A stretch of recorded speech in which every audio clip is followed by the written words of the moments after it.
কেন? আপনি খারাপ ব্যবহার করেন কেন? আমরা ঢাকা থেকে 400 টাকা ভাড়া দিয়ে আসছি না?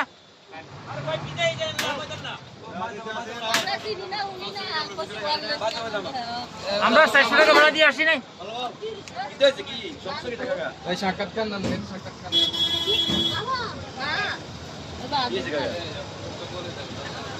মানে কি উনি নামাই দিবে কেন? আমাদেরকে নামাই দিবে কেন? উনি কে নামাই দিন না, আপনি বসেন। Okay, good, very good, very good, very good.